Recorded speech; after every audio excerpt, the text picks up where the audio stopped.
এবার যে খবরের দিকে নজর রাখব, কুরবানি নিয়ে বিধায়ক হুমায়ুন কবিরের সাংবাদিক সম্মেলন।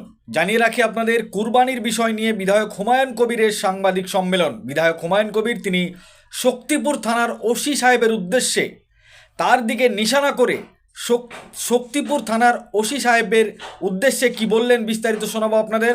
পাশাপাশি কুরবানি নিয়ে সাংবাদিক সম্মেলন করে কি বললেন হুমায়ুন কবির সেই বিষয়ে শোনাবো। হুমায়ুন কবির তিনি তিনার বক্তব্যে বললেন শক্তিপুর থানার ওসির উদ্দেশ্যে যে আপনি এসডিপিও, ওসি, আইসি এবং এসপির চাইতেও বড় অফিসার হয়ে যাননি, বিভ্রান্ত ছড়াবেন না।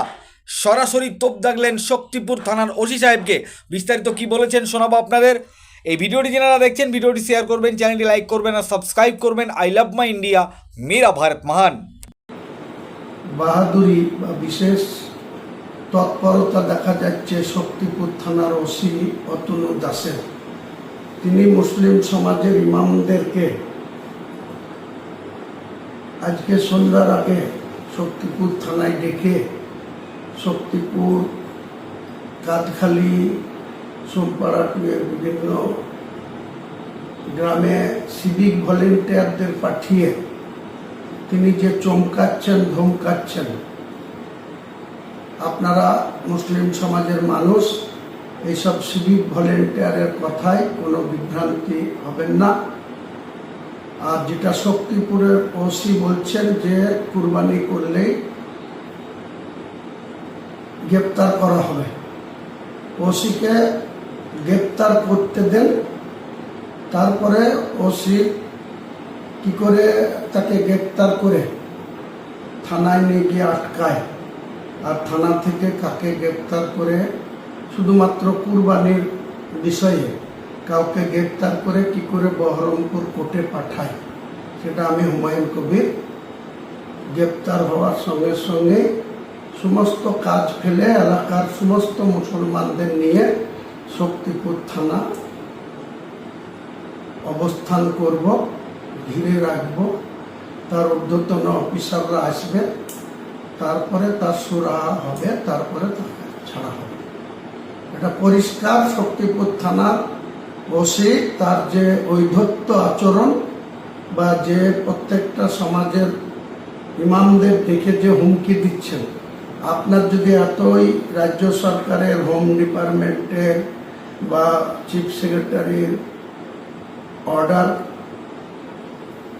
মান্যতা দেওয়ার অত ইচ্ছা থাকে, তাহলে আপনি যে লিফলেট বিলি করছেন সেই লিফলেটে আপনি নিজে ওসি শক্তিপুরে সিল মেরে সই করে ডেট দিয়ে আপনি নির্দেশ পাঠান, তারপরে আপনার সঙ্গে আমরা কপারেশন করব।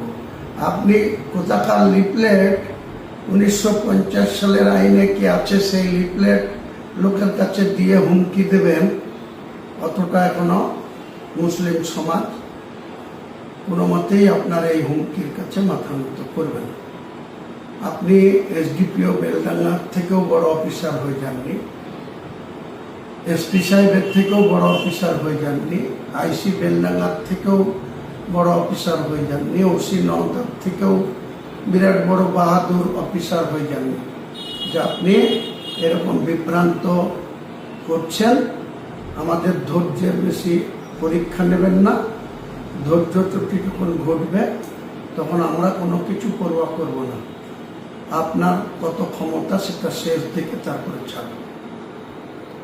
সবাইকে আমার সালাম আদাব জানিয়ে, কোনো মুসলিম ভাই, কোনো সিভিক ভলেন্টিয়ার যদি আপনাদের কাছে মৌখিক কোনো নির্দেশ নিয়ে যায়, সেই সিভিক ভলেন্টিয়ারকে বসিয়ে রেখে আমাকে খবর দেবেন।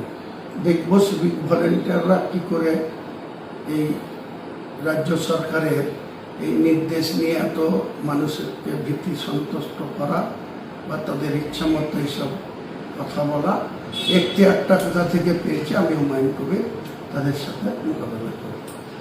সবাই ভালো থাকুন। সবাইকে আগাম 28শে মে বৃহস্পতিবার সকাল সকাল ঈদুল আজহার নামাজ পড়ুন এবং নিজেদের ঘেরাগুলো জায়গায় নিজের জমির উপরে, নিজের জায়গার উপরে আপনারা কোরবানি করবেন। কোনো সমস্যা হলে আমার সাথে যোগাযোগ করবেন। কত বড় শক্তিপুর থানার ওসি কতটা বাহাদুর হয়েছে, এটা আমরা আগামী 28 তারিখে তার মোকাবেলা করব। সবাইকে আমার সালাম।